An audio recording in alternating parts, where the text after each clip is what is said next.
सम्भाषणसन्देशसंस्कृतमासपत्रिकायां प्रकाशितानां बालकथानां ध्वनिप्रसारणम् इदं बालमोदिनी इति।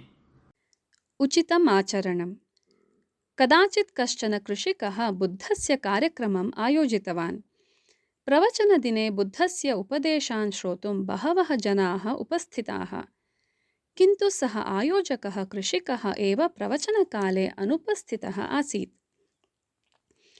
एतत् ज्ञातवन्तः ग्रामजनाः परस्परम् अवदन्, अयम् आयोजकः दाम्भिकः। प्रवचनकाले स्वयम् अनुपस्थितः सन् सः बुद्धस्य विषये अगौरवम् अपि प्रदर्शितवान्। सः बुद्धस्य भक्तः एव न इति। एतत् बुद्धेन अपि श्रुतम्।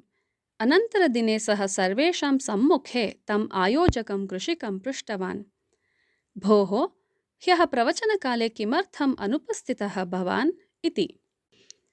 तदा सः कृषिकः अवदत्, श्रीमन्, किं करवाणि?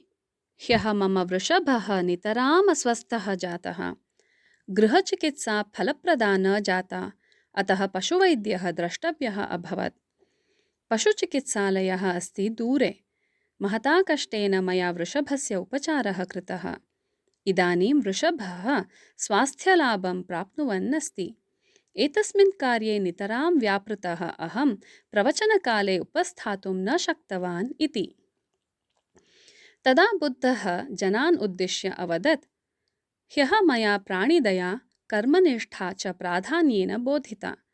अयं तु तस्यैव तत्त्वस्य आचरणाय प्रवृत्तः आसीत्।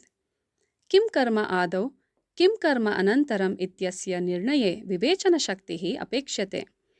अयं यदि वृषभचिकित्सायाम् अन्यं नियोज्य प्रवचनस्थले उपस्थितः अभविष्यत् तर्हि समुचितचिकित्सायाः अप्राप्त्या अस्य वृषभः प्राणान् अत्यक्षत्। स्वकर्तव्यस्य प्राधान्यं चिन्तितवता अनेन उचितम् एव आचरितम् इति।